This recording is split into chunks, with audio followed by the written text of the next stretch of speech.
to the first episode of Behind the Broadcast. I'm your host, Briea, and we have Chisa, yes, the host for the day. first episode of Behind the Broadcast, aka BTB. We're super excited to be here. Yeah, I'm glad to have you. I'm glad you and I are doing this. I'm glad you and I are doing this. Like I didn't pick you to do it. Handpicked, baby. Handpicked. Tell them why you're here. All right, so BTB, Behind the Broadcast. To keep this short, we're outlining MTV. We're outlining MTV and their network from music videos from the 80s, 90s, and early 2000s, which I know that's going to be Chisa's forte. We all know 80s is mine. So the 90s will come for a collaboration. Basically, there's no two people more equipped for this podcast than who you're listening to right Pretty now. much, yeah. So if we have to be really specific, our outline officially for BTB, covering the history of MTV and the behind-the-scenes music videos of popular/influential artists throughout the 80s, 90s, and 2000s with your hosts, Briea and Chisa. Yeah, so tell me, before we get started, what are your first experiences with MTV, Chisa? I think the year was like 2006. It was definitely like 2 or 3 a.m. I definitely snuck downstairs because I couldn't sleep and I turned the TV on and I was never allowed to watch MTV. So since nobody else was up, I turned on MTV and the video playing was Heartless by Kanye West, and that's how I found out about Kanye. And then I proceeded to deep dive into a lot of his catalog and was like mind blown. That was kind of my first introduction to that type of music. I love Kanye. What we're going to talk about today, just as an overview, as before we get started into any other specific videos that we're going to cover later. So we're just going to go over the origins of MTV and kind of how it came about. And all the ins and outs, all the who, what's, whens, and whys. All the who, what's, where's, and whys. So, all right, to get started. So, MTV was actually abbreviated to, first off, Music Television Network. I think everybody knew that already. MTV first aired on August 1st, 1981. Of course it's a Leo. Of course it's a Leo. Not you bringing up astrological signs in our podcast. Guys, Chisa is big into astrology, as am I. Like a full astrology graph right there. You can't see it. It's my Aquarius and your Cancer energy. Air and water. All right. August 1st, 1981, the network officially debuted on air at 12:01 a.m. Eastern Standard Time. Perfect for those little late night excursions for you, Chisa. Hey. So it was actually a 24-hour television network for music videos. Because you have people like you sitting in front of the television. How else do 12-year-olds find out about Kanye West? No, literally. And how can you just imagine? I'm getting so off topic here. Can you just imagine if Dua Lipa was on MTV in the 80s? How that would pop. It's called Future Nostalgia? Yeah, it's called Future Nostalgia. Came out in 1984. And like, it's pretty much as close as you can get now. Pretty much, yeah. MTV was founded in New York City, New York, and their current headquarters is still there. It's the MTV Entertainment Group. They're still there. They're still working. I don't know what they're doing because they're not showing music videos nowadays. They're just doing ridiculousness over and over and over. Sure. And over into eternity. And if you put an MTV sticker on it, and it's like this. For a minute there, they were like, "There's never gonna be another MTV." No, there isn't. There isn't, and it's absolutely legendary. Its influence is paramount. So the parent organization is actually Paramount, which I don't find to be kind of surprising at all. Shout out Paramount. Shout out Paramount when with their stars and their mountain logo. Dun, dun, it's like, wait, that's Universal. Dun, dun, dun, dun, dun. Girl, that's Universal.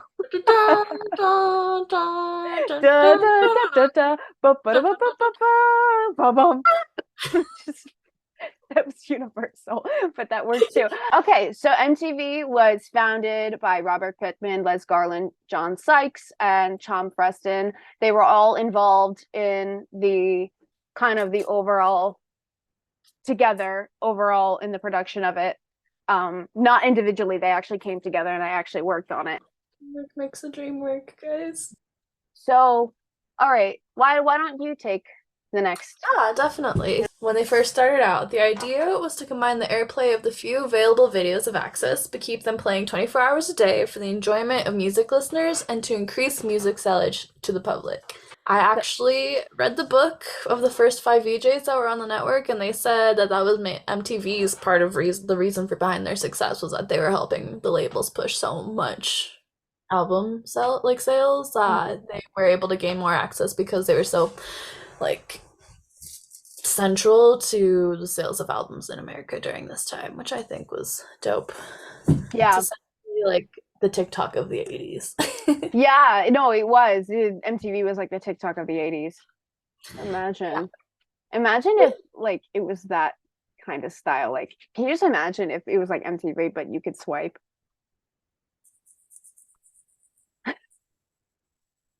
Yeah. I could scratch. The that I could hear. Like ASMR. ASMR. Okay. Well, this is gonna be like an hour-long thing. We gotta get it together. So the idea was to get music 24/7 to enjoyers of music. Since it was only sold in cassettes and vinyls, MTV was their answer to getting music on television. And when they first started out broadcasting, only select cities had the network. And not all cable providers picked up MTV as a channel in the beginning. Jersey was actually one of the first places to have the network, but even New York City, where they broadcasted and recorded everything from, did not have MTV, so they had no idea what was going on. They just knew it was being sold elsewhere, but they couldn't even like check their tapes back. Which is, I don't get, it's like so backwards. Just if you're in, it's in New York and you can't watch stuff back, but the state over can. You would think that'd be one of the very first places, but I guess it's like a major like city and like audience. When they started, MTV only had 7 months to prepare for the platform's launch, and they were up and running by the summer of August 1981. When they started in the summer, their initial intention was to create network buzz due to the showings of late night fads. So basically, a fad is a style or activity that suddenly becomes popular but does not stay popular for very long. I think the modern day equivalent would be like TikTok trends, like, you know, ballet court and stuff like that. Like, it's a fad, you know, because it comes into popularity and then fades out. Yeah, the Cambridge Dictionary definition was a style or activity that suddenly becomes popular but does not stay popular for very long. So that's kind of vague. It's like when you're like I said to you before, like when you're up at 3 a.m. or like 2 a.m. and you have like Nickelodeon on for some ungodly reason.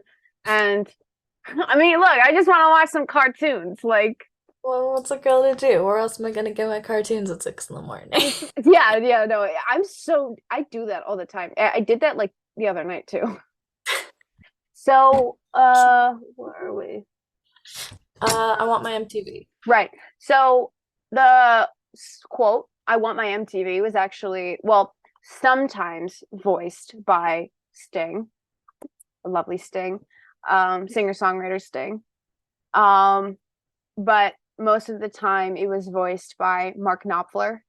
This line was also referenced later in a Dire Straits song called Money for Nothing, which was in reference to the machine that MTV had become in, like, churning out music to the youth. Right. Hence, I want my MTV. Then you got like David Bowie saying it. Then you like in between, I didn't put this down, but you got like David Bowie. And then you got like Cyndi Lauper, and then you got like, oh, Billy Idol was a big one. Billy Idol. Yeah, no, I want my MTV was probably one of the biggest kind of marketing tactics for them, especially because again, they had those in between cutscenes of commercials like, I want my MTV, I want my MTV. It's like, what are you doing? They really kind of Uncle Sam'd you. That's the best way I could put it. They kind of Uncle Sam'd you, like, I want you. I was thinking it's very pervasive marketing to have a catchphrase like that. And it is. I guess the similarities are there between Uncle Sam with the whole I want because you. it was always like, I want you. You. I, I want you. It's like, I want you. Like, what are you doing? Watch me. It's more like that. It really got you kind of in there. That's what she said. That's Sorry, I couldn't help myself. I will leave that in. Okay. I'm gonna be leaving this in. I don't care. All right. So getting back to our topic. During the 1970s and the 1980s, was actually the biggest influential time for disc jockeys and VJs. What's a VJ? Definition for disc A jockey. VJ, for those who might not know, is a video jockey. So the same way a DJ is a disc jockey, a VJ is a video jockey. Yeah. There you go. The more you know. The more you know. And Posty better put that meme there. That's like the reading rainbow, like the more you know. Yeah. MTV's brand targeted mostly young adults and adolescents. Now, this is actually probably one of the most important things that you'll know about kind of this decade is that when not even looking at our notes, but again, somebody who whole brand is an 80s pop star is when you have to do research on it a lot to get your character correct. So, but the one thing about it is makes it so important is that when pop culture today, and I'm getting onto another point, but in pop culture today, 80s teenagers and young and adolescents are actually seen as very naive and rebellious. And getting to our next point, is actually impacted popular music styles in the culture.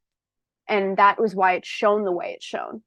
Because that's what the 80s were about. That's how they rolled. That's what they did.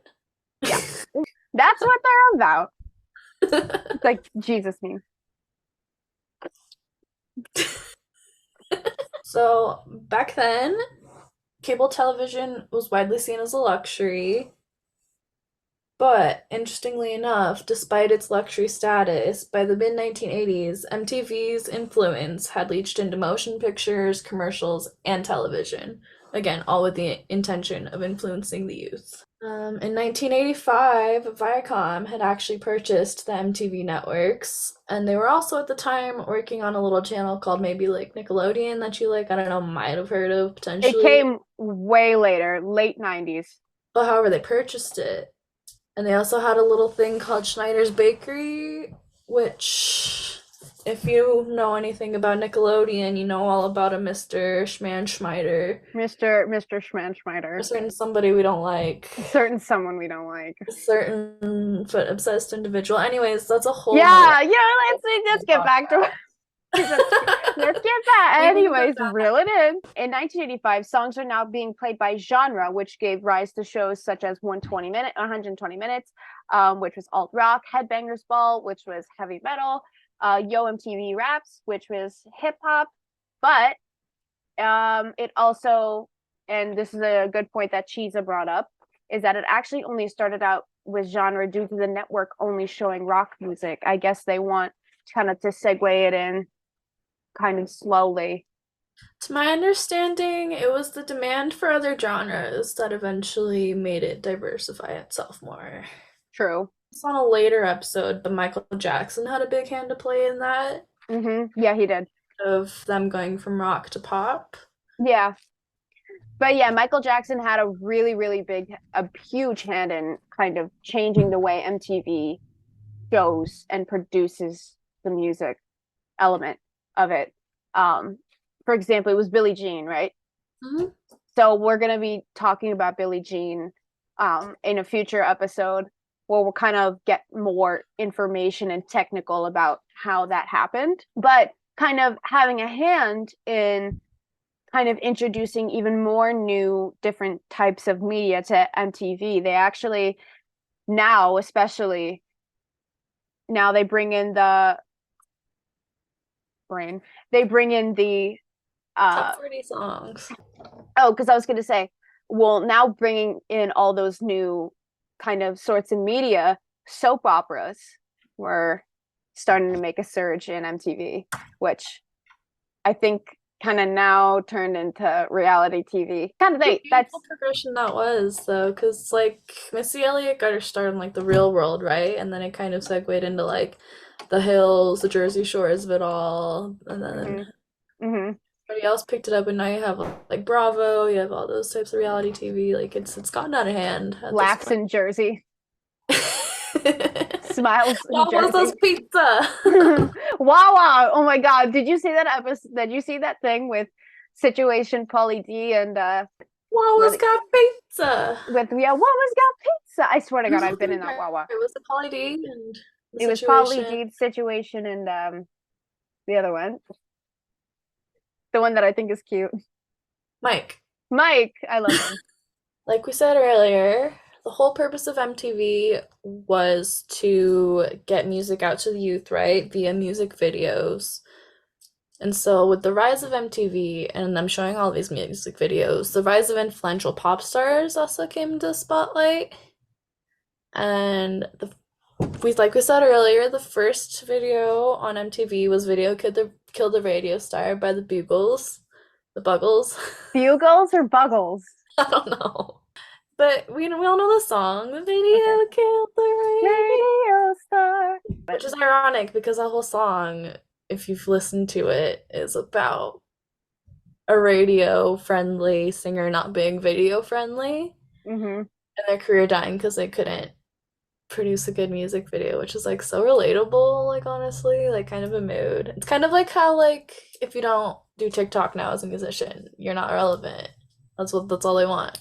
Like if you're not like following basically the TikTok trends or like the TikTok, if you're not a musician, if you don't put out your crap, like you're If you're gone. not on MTV, you're irrelevant. If you're not on MTV, you're irrelevant. What station are you on? WN, I don't know. Go on MTV. No, nobody listens. Nobody's listening. Well, excuse me, what? You ain't listening. You know, I'm on MTV. My mom thinks I make good music. My mom thinks I make good music. Oh my god. My mom's proud of me. This is like one of the concerts. Like, how did I do? Like, my mom's proud of me. I make music. It'd be like that. God, the struggle's real. You're telling me. Alright, okay. So, speaking of music videos, we're gonna this season go in depth on each of these videos. We're gonna do an episode per video going more in depth on its influence, the background of the video, its reception on MTV, the whole 9 yards. So I'm gonna list off just a few, just a couple, just some pickings, you know. Alright, so we're gonna start with Video Kill the Radio Star, obviously, because that was the first one. You Better Run by Pat Benatar. Billie Jean by Michael Jackson. Okay, sorry. And then Thriller. Thriller was a big one. I feel like Thriller was so like that's like if I think about MTV during this era, I really think like Thriller kind of is the most relevant. I feel Well, like. because and not to interrupt you, but when Thriller aired, that was a huge turnaround. That was one of the biggest videos on MTV. It was also one of the biggest watched videos. And yeah, I mean, understandable. It's so epic, and I can't imagine what the budget must have been like back in the day for that. Like, it's Michael Jackson. It's iconic. It's like the music video. Yeah, it's Michael Jackson. Yeah. Oh my god. Okay. Speaking of icons, another favorite one. So I think we're on like 5 or 6 now. So Vogue by Madonna. Mm-hmm. Oh, I just scratched myself in the face. It's fine. You good? Are you good? Were hurt in the making of this podcast. Hurt badly. No stars were hurt in the making of this podcast. Only microphones falling, and it's dangerous. Podcasting is a dangerous game. Okay, so Hungry Like the Wolf, Take on Me. Duran fan over here. They were mentioned so much in the book, it's ridiculous. Love them. Name dropped every 2 pages, honestly. Love them. So another video was Sabotage by the Beastie Boys, classic. We had Nothing Compares to You by Sinead O'Connor. Sledgehammer by Peter Gabriel, When Doves Cry by Prince, and Every Breath You Take by The Police. Yes. And we will go over each of those in episodes to come. So, yeah. So yeah, we'll cover a lot of those in next episodes. All right, where were we? We're starting at the people. The people. The people. Gotta give the people what they want. The people. I told you, the only person I tolerate the Jersey slander from. Listen, it's completely neutral when I do it. No, I know it is. I'm just mimicking. No, I know it is. Don't worry. Okay, so like I said before, all these people I'm about to list worked collectively in hand together in the same room, while bringing this. Who is calling me? I don't care about that person. Okay, sorry. Anyway, so first person I got a list.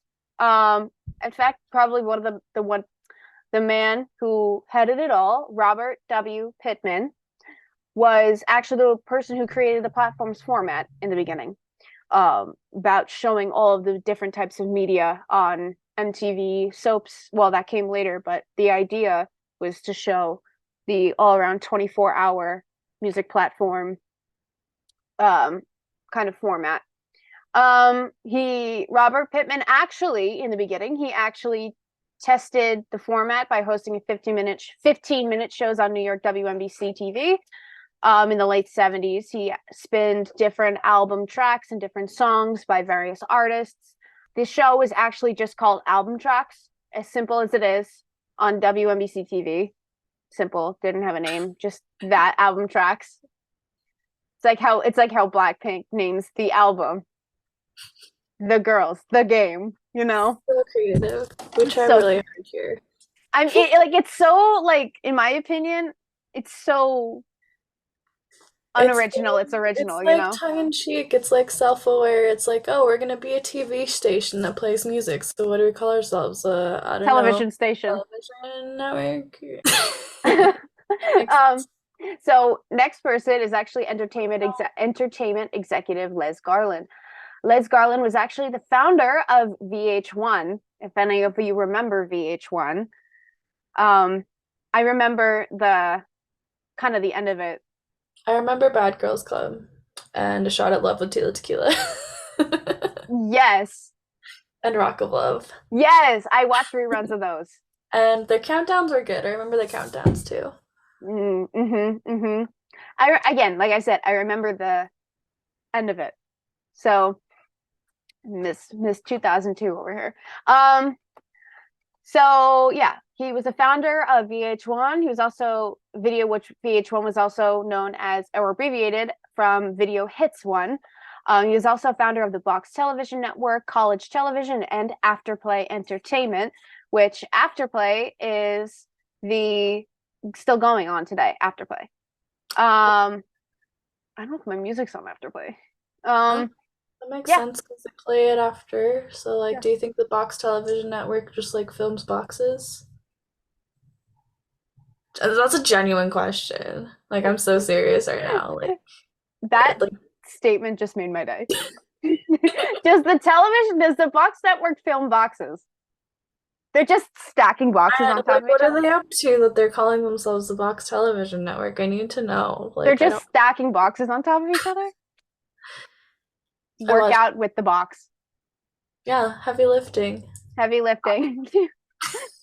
They have like free training for UPS. This is how you tape the box. This is how you tape the box. This is how you insert. This is how you do that folding thing with the top of the boxes at, like, when you're moving. The one thing I never could get. It's so hard to do, and I always get paper cuts when I do it. I had to just do it, and I just got a paper cut doing it. See? It's like you put hand sanitizer on it, or you put hand sanitizer on a cut, and then you don't realize that the cut's there, and then you just find out by the hand sanitizer. I felt that pain viscerally inside my soul just now.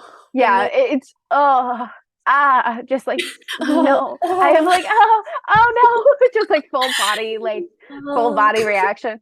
like the shiver down your spine.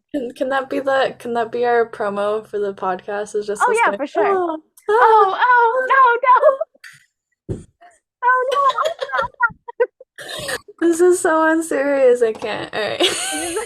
Okay, Okay. our last person we have to introduce. Yeah. How about you do it? Because I gotta reel myself back I in. got the giggles. She's got to reel it back in like a fish, like the Pisces she is. Okay, our last person is entertainment executive John Sykes, and I'm gonna pretend like he didn't just break the disco ball helmet out and distract me with shiny things. You know, I'm a goldfish and I can't handle shiny things. I say as I wear reflective clothing. Ooh, shiny. Anyways, so John Sykes, he was the founder and director of artist relations for MTV, and he's now the president of iHeartRadio Media. Which, fun fact, iHeartRadio actually bought out Clear Channel back in the day. So Clear Channel, for those of you that don't know, was a company that was responsible for buying out radio stations across the United States. So this is why they have connections to the music industry like this. Facts. Like that. Just like that. Facts.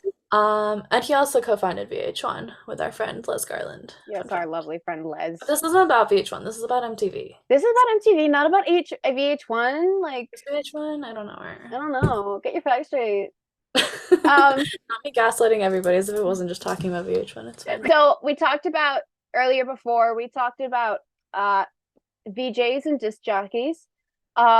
So we have a list of, and yours are like stink. For context, this is what the VJs did. So since the name video jockey, as the name implies, they were the ones who came on in between segments and kind of walked you through the order of the videos. They had a little snippet they'd say about each video after it played, and they'd send you off onto the next one. Yep, exactly. And there were 5 they started out with, and their names are Mark Goodman. Drum roll, please. Yes. Nina Blackwood. Mm-hmm. Oh, wait, drum roll. One is Mark Goodman.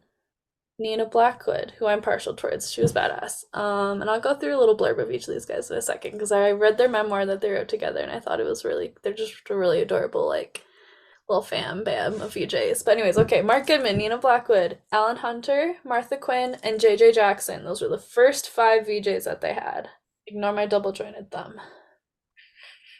Kind of look like talons from this angle.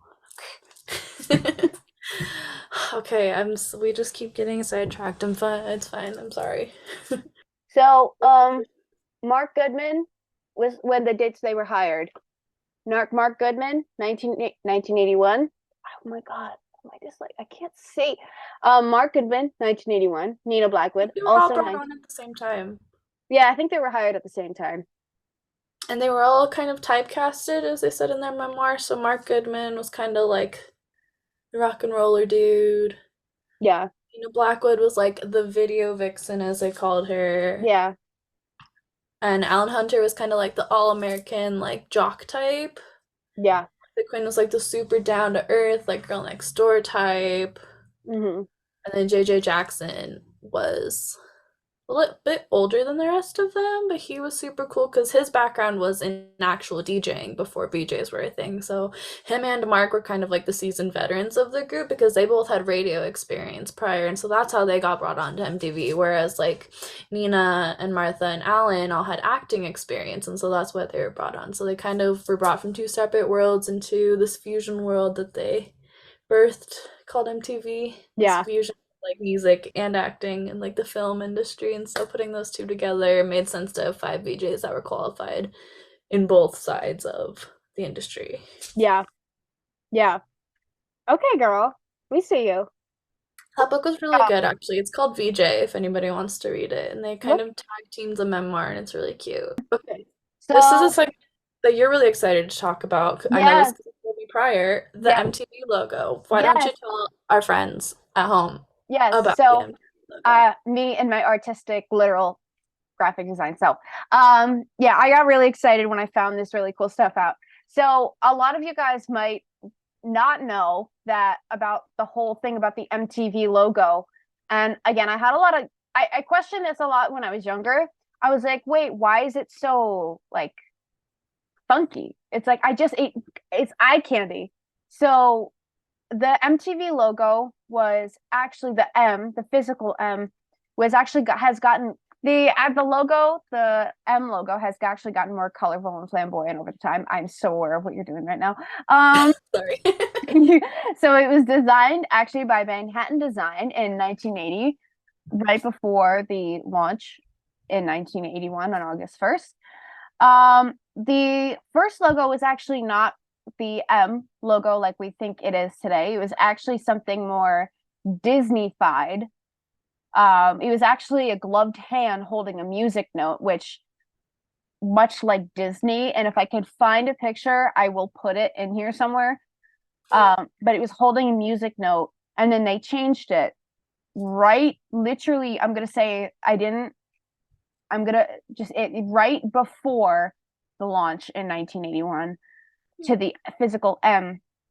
As the literal M in the beginning was as kind of as plain as black and white, but again over time it got more kind of juicy, kind of got more like Juicy. colorful and fun. And then another thing I could say, which also is really cool to add, is that remember how we talked before, how we talked about the theme of rebellion and naivety in the 80s children and adolescents. That's my phone.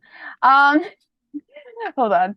Wait, is that a house phone? It's my landline. I'm old school. You're the most 80s person I know. We have it even in the garage, the landline. That's crazy. So everybody's calling. Everybody knows where you are. So anyway, sorry.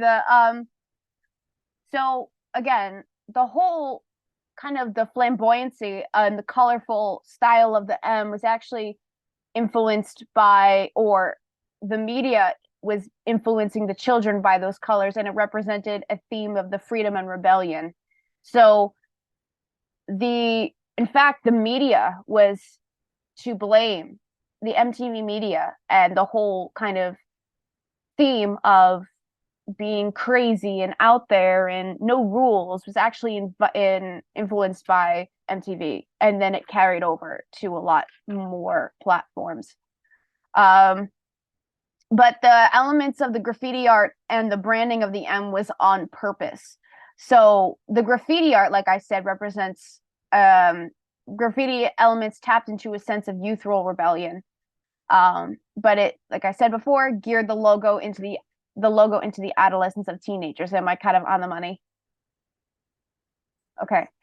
But there also one thing that we should keep in mind here is that the different variations of the logo actually represented musical diversity. Right. Yeah, it actually represented musical diversity and represented kind of an all-inclusiveness. So, like, for example, Black culture, white culture, Hispanic culture, Asian culture, all different types of culture. And that's why I believe it was so influential, is because it targeted everybody. It made everybody feel kind of accepted. Yeah, and you could play those like things back to back and have different types of music and like have it all be in one place and like have it be like a hodgepodge of culture, like a mixing pot, so to speak. Yeah, exactly. That influence, especially during that time. Yeah, so much of that. Yeah. I think that was a really great way to show that in the subtlety. Because you also have to, because like arts, I'm talking to an artsy person, like you get it. The arts are so inclusive. And then personally when like dissolve borders and like bring people together and like it's like a universal language that like transcends the boxes we put ourselves in. Exactly. That's how exactly I was gonna say it. Take the words out your mouth. Okay, so the first thing that they ever broadcast, at midnight 01 on that fateful August evening, was a video of the Moon Man, the same Moon Man we see now in the like VMA Awards, that was based off of Buzz Aldrin and the first steps that mankind ever made on the moon. You know the video I'm talking about, where he's like. And originally they wanted to have the phrase one giant step one step for man, one giant step for mankind, whatever the verbatim phrase is. I wanted that originally, but Buzz Aldrin had copyrighted it, so instead of that, they had the words "Ladies and gentlemen, rock and roll," which was very fitting because that's what they were doing at the time, and they couldn't get past the copyright, so that's like the next best thing, you know? But Mhm.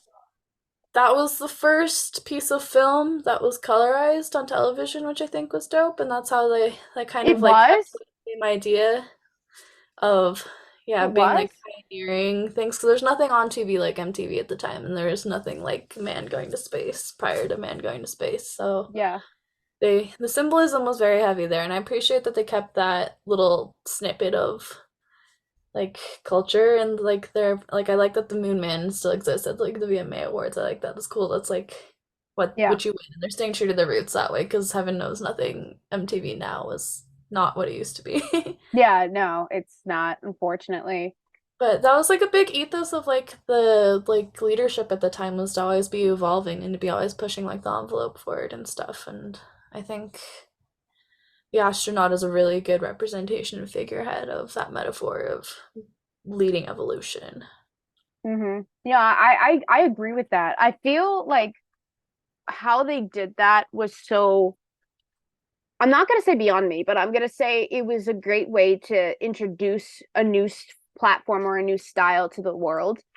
And by kind of having that Moon Man was, again, artistically coming from me, was a great way to show the above and beyond, and how the Moon Man, or Buzz, as they call him, um, represented a theme of kind of artistic, what's Like the like like the frontier of like yeah, uncharted territory. I was gonna say like the art is limitless. Yeah, That's limitless is a word for that. and like it's ascending. It was a great way to show how art makes you feel once you've done it or listened to it. Rips all the gravity out from underneath your feet and just makes you float. Bingo. At least Bingo. do it, right? I just I don't know why I just did that. I was smoothing down my shirt. Um I was Moon Man. Um I'm a moon man. no, I'm a moon oh man. Moon Man. Ooh, Moon Man. Ooh. Oh my god, and my space themed fingers along with it. This is so You match them to my necklace. So overview. What do you think? What I'm really excited to dig in this season on each of these videos, and a lot of these videos are like heavy hitters and had crazy like just societal impact, you know what I mean? Like they're iconic in the mm, truest sense of the term. hmm I can't wait to do I can't wait to do Vogue. Yeah. I did that. I had my shoot for Leave You Tonight today, like I told you, and I watched the footage back, and I was doing this. I was like in one of the cutscenes I watched back, I was doing this, and I'm like, what are you doing? Oh, I should have done that for L for Leave You Tonight. It's never too late. You can go back and Never too late. All So, right, how do we sign off on all this? right. Shout out to me in post later when I have to edit this. How are you feeling? Shout out, Bria. So, yeah, I think that we pretty much covered everything in terms of the origins of MTV. The kind of future episodes, ones that'll come after this, we'll just go dive. We're gonna dive way deep into I believe Video Killed the Radio Star by the Bugles is gonna be, or Buggles, We're gonna please God. figure out how to say the band name by We're the gonna time that figure out how to say it, and I'm gonna stop butchering it because I know a lot of you are gonna hate us for saying this wrong. That's good. We're gonna dive deep into Video Kill the Radio Star in our next episode. Yeah, so thank you for joining us on this episode of BTB Behind the Broadcast. I'm Bria, and you are. I'm Chisa, and where can they find you at on Instagram, Bria? You guys can find me at underscore Bria. I'll put all my information in the description. Chisa's info will also be down there as well. Make sure you check her out. Make sure you check out Sleepless in Seattle. Hey. I Yeah, we're love both two, for context, if you don't know us, and this is your first instance of coming into our spheres. We are both independent musicians. I'm from Colorado, and Bria's from Jersey. Yep. So you got validated information, music information from us too, talking about music. From the 80s queen herself, and from the 90s Y2K expert over here. So yeah. So yeah, we'll see you guys soon for the next episode of BTV. Toodles. We love you guys. Hope you enjoyed this episode. And we'll see you soon.